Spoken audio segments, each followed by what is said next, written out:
இயேசு உங்களை நேசிக்கிறார். பிரியமானவர்களே, இந்த நாளில் ஆண்டவர் நம்மளோடு பேசும்படியாய் வேதத்திலிருந்து ஒரு 3 வசனங்களை கூட வாசித்து ஆண்டவர் நமக்கு கற்றுக் கொடுக்கிற காரியத்தை பார்ப்போம்.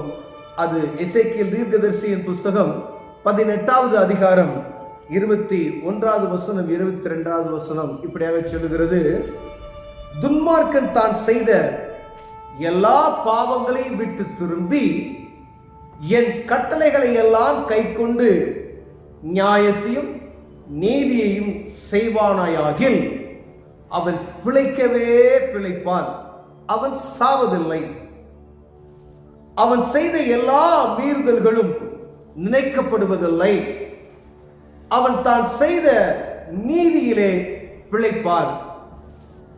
துன்மார்க்கன் சாகிறது எனக்கு எவ்வளவேனும் பிரியமோ, அவன் தன் வழிகளை விட்டு திருப்பி பிழைப்பது அல்லவோ எனக்கு பிரியம் என்று கர்த்தராகிய ஆண்டவர் சொல்லுகிறார்.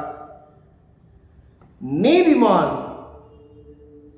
தன் நீதியை விட்டு விலகி அநீதி செய்து துன்மார்க்கன் செய்கிற சகல அருவருப்புகளின்படி செய்வானாகில் அவன் பிழைப்பானோ, அவன் செய்த அவனுடைய எல்லா நீதிகளும் நினைக்கப்படுவதில்லை.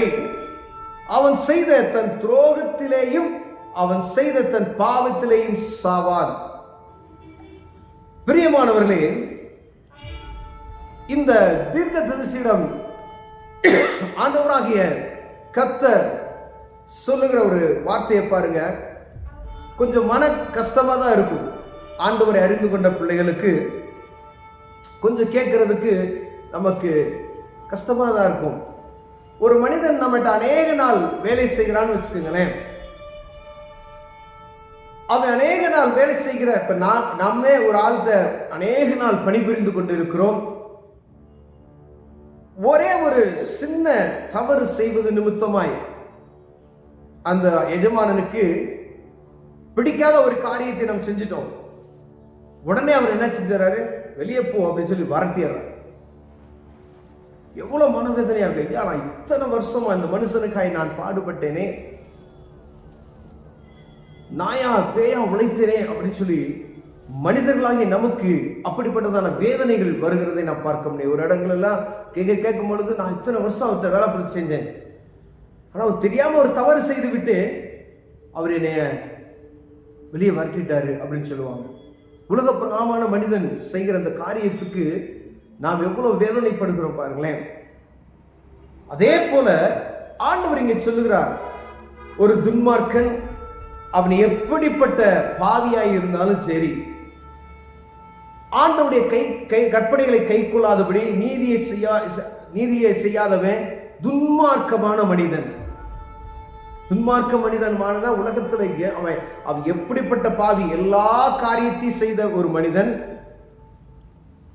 அப்படிப்பட்ட மனிதன் வேதம் தெளிவாக நமக்கு சொல்லுகிறது, அவன் பாவங்களை விட்டு திரும்பி, அந்த பொல்லாத மனிதன் அவன் கொலைக்காரனா இருக்கலாம், கோபக்காரனா இருக்கலாம், விபச்சாரக்காரனா இருக்கலாம், வேசித்தனத்துக்காரனா இருக்கலாம், அவன் அருவருப்பானவனா இருக்கலாம், மனிதனுக்கு பிடிக்க கூடாதபடிக்கு அவன் ஒரு மோசமான ஆளாக இருக்கலாம், மனித குலத்துக்கே அவனுக்கு பிடிக்க மாட்டான் அப்படின்ற ஒரு வெறுப்பான ஒரு ஆள் இருப்பான் பார்த்தீங்களா. அப்படிப்பட்ட ஆள்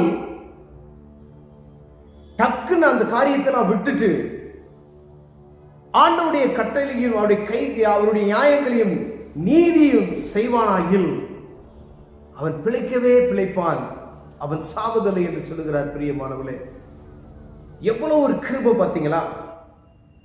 துன்மார்க்கன் சாவது எனக்கு பிரியமோ அப்படின்னு சொல்கிறார். ஒரு பாவியான மனுஷன், இந்த பூமியில இருக்கக்கூடிய மனுஷன் சாவது எனக்கு பிரியமோ?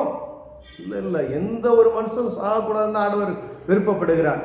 எப்படியாவது அந்த கட்டிலிருந்து, இந்த உலகத்தின் ஆசை இச்சையில் இருந்து அந்த மனிதன் தெய்வத்தை அறிந்து கொண்டு நீதியை செய்வானாகில், அவன் நீதி செய்யணும். ஒரு ராஜாவா இருந்தா நீதி செய்யணும், ஒரு கவுன்சிலரா இருந்தா நீதி செய்யணும், ஒரு சேர்மனா இருந்தா நீதி செய்யணும், ஒரு எம்எல்ஏவா இருந்தா நீதி செய்யணும், ஒரு சபைக்கு தலைவரா இருந்தா நீதி செய்யணும், ஒரு குடும்பத்துக்கு தலைவனா இருந்தா நீதி செய்யணும், ஒரு அங்கத்தினருக்கு தலைவராக இருந்தா நீதி செய்யணும், ஒரு கூடுகைக்கு தலைவராக இருக்கிறான், ஒரு நீதியை செய்யும்படி செய்கிறார். அந்த நீதியோடு கூடி ஆண்டவர் சொன்ன இந்த கற்பனைகளையும் கட்டளைகளையும் கை கொண்டு நியாயத்தையும் நீதியும் செய்வானானால் அவன் பிழைக்கவே பிழைப்பான் என்று சொல்லப்படுகிறது. பிரியமானவர்களே, எவ்வளவு அருமையான ஆண்டவர் பாருங்க. உலகப்பிரகாரமான மனுஷன்கிட்ட பல வருஷமா வேலை செய்து ஒரு தவறு செய்துட்டா வெளியே போ அப்படின்னு சொல்லுவாங்க. ஒரு தடவை பார்த்துட்டாங்க, ஏதோ ஒரு தவறு செய்துட்டோம், ஒரு பணத்தை திருடிட்டாரு, ஏதோ ஒரு காரியத்தை செய்து விட்டார். அநேக காரியங்கள் சொல்லலாம். ஒரு காரியத்து நிமித்தமாய் இந்த மனுஷனை துரத்தி விட்டு விடுவார்கள். மீண்டும் என்ன செய்ய மாட்டாங்க, சேர்க்க மாட்டாங்க. இது மனிதனுடைய இயல்பு. ஆனா ஆண்டவர் இன்னொரு மனிதனை குறித்து அங்கு சொல்லப்படுகிற காரியம் பாருங்களேன். நீதிமான் தன் நீதியை விட்டு அநீதி செய்து துன்மார்க்கம் செய்கிற சகல அருவருப்புகளை செய்வானாகில். ஐயா, ஒரு ரட்சிப்பை பெற்றுக்கொண்டு இயேசுவை அறிந்து கொண்டு அவருடைய பிள்ளை என்று சொல்லிக்கொண்டு பரிசுத்த ஆவியின் அபிஷேகத்தை பெற்றுக்கொண்டு நான் ஆண்டவருடைய பிள்ளை என்று வைராக்கியமா சொல்லிக்கொண்டு நானும் ரட்சிக்கப்பட்டேன் என்று சொல்லிக்கொண்டு நீதி செய்யாதபடிக்கு, ஆண்டவருடைய சத்தத்துக்கு செவி கொடுக்காதபடிக்கு, அவருடைய கற்பனைகளை கை கொள்ளாதபடிக்கு துன்மார்க்கம் செய்கிற ஒரு அருவருப்பான காரியங்களை நீ செய்வாயானாகில் அவன் மன்னிக்கப்படுவதில்லை, அவன் சாகவே சாவான் என்று வேதம் சொல்லுகிறது. பிரியமானவர்களே, இது ஆண்டவரை அறியாத ஜனங்களுக்கு சொல்லல. ஆண்டவரை அறிந்து கொண்டு சபைக்கு போகிற, சுவிசேஷத்தை அறிவிக்கிற, நான் கிறிஸ்தவன் என்று சொல்லுகிற, பரிசுத்த ஆவியின் அபிஷேகத்தை பெற்றுக்கொண்டு என்று சொல்லுகிற, நான் நீதிமான் என்று சொல்லுகிற அப்படிப்பட்ட மனிதர்கள் துன்மார்க்கமான ஒரு காரியத்தை நீங்கள் செய்வனாகில், இந்த துன்மார்க்கமான மனிதர் செய்யப்படுற இந்த காரியத்தை செய்வார்களானால் அவர்கள் பிழைப்பதில்லை, சாகவே சாவார் என்று வேதம் சொல்லுகிறது. பிரியமானவர்களே, அதற்கு மன்னிப்பே கிடையாதுன்னு சொல்றார் ஆண்டவர். உன் பாவத்தை மன்னித்து கழுவி மீண்டும் சமூகத்தில் சேர்த்து கொண்டார். ஆனா ஆண்டவரை பற்றி உனக்கு எல்லாம் நல்லா தெரியும். ஏதோ ஒரு பண ஆசை, ஏதோ ஒரு கோபம் உன்னை பள்ளத்துக்குள் தள்ளிவிடும். பிரியமானவர்களே, எப்படிப்பட்டதான ஒரு நல்ல மனிதனையும் பிசாசானவன் விழத்தள்ளுவதற்கு காத்து கொண்டிருக்கிறான். எச்சரிக்கையா இருக்கும்படி ஆண்டவர் விரும்புகிறார். பிரியமானவர்களே, வேதம் சொல்லுகிற தீர்க்கதரிசியின் மூலமாய் ஆண்டவர் சொல்லுகிற அந்த வார்த்தை பாருங்க, அவன் சாகவே சாவான் என்று. எவ்வளவு ஜாக்கிரதை இவ்வளவு இருக்கணும் பாருங்க. முள்ளின் மேல் நடக்கிற பாதை, அதாவது கத்தியின் மேல் நடக்கிற பாதை அனுபவம்னு சொல்லுவாங்க பார்த்தீங்களா. இருபுற கருக்குள்ளது பட்டயம், ஆண்டவருடைய பட்டயம் இருபுறம் கருக்குள்ளது. ஆண்டவரை அறிந்து கொண்ட பிள்ளைகள் எப்பயுமே ஜாக்கிரதை உள்ளவராய் நடக்க முடியாது ஆண்டவர் விரும்புகிறார். பிரியமானவர்களே, நீங்க நின்னாலும் பேசுவான், நீங்க உட்கார்ந்தாலும் பேசுவான், நீங்க என்ன செஞ்சாலும் உங்களை குற்றப்படுத்துவான். அவனுடைய குற்றங்களோ மனிதனுடைய குற்றங்களோ நம்மை ஒன்றும் செய்ய முடியாது.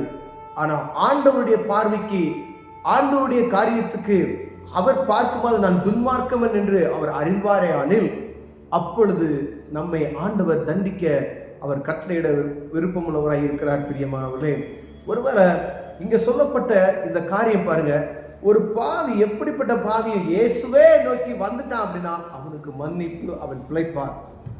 ஆனா அவன் எல்லா காரியத்தை விட்டு விட்டு வர வேண்டும். அப்படி வந்தானா நீதிமானாய் செய்த ஒரு சின்ன ஒரு நீதியை செய்வானாயின், அவன் பாவத்தை விட்டு வெளியே வந்தானாவே நம்ம வெளியில கேட்டிருக்கோம், பெரிய பெரிய ரவுடிய, பெரிய பெரிய டெரரிஸ்ட் எல்லாம் மனம் திரும்பிட்டாங்க, ரசிக்கப்பட்டாங்க அப்படின்னு சொல்லி. அவர்கள் பிழைக்கவே பிழைப்பார்கள் என்று வேதம் சொல்லுகிறது.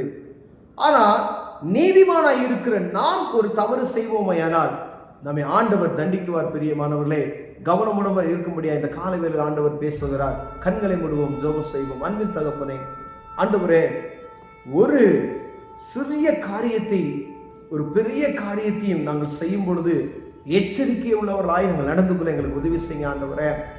எல்லா மனிதர்களும் ரட்சிக்கப்படுவதுதான் உங்களுக்கு பிரிய ஆண்டவரே. பாவத்தில் இருக்கிற ஜனங்கள் மீட்டுக் கொள்ளும்படியாய் என் தேவன் எழுதியிருக்கிறீங்க. அதே போல ரட்சிக்கப்பட்ட பிள்ளைகள் பாவத்தில் விழுந்து விடாதபடி காத்துக்கொள்ளுங்க ஆண்டவரே. ஆண்டவரே, நான் நிற்கிறவேன் என்று சொல்லுகிற விழுந்து போகாதபடி எச்சரிக்கையா இருக்க கடவன் என்று சொன்ன அந்த வார்த்தைங்க நான் இருதயத்தில் எப்பொழுதும் ஆழத்தில் பதிய உதவி செய்யுங்க ஆண்டவரே. இயேசுவின் நாமத்தில் பிதாவே, ஆமென்.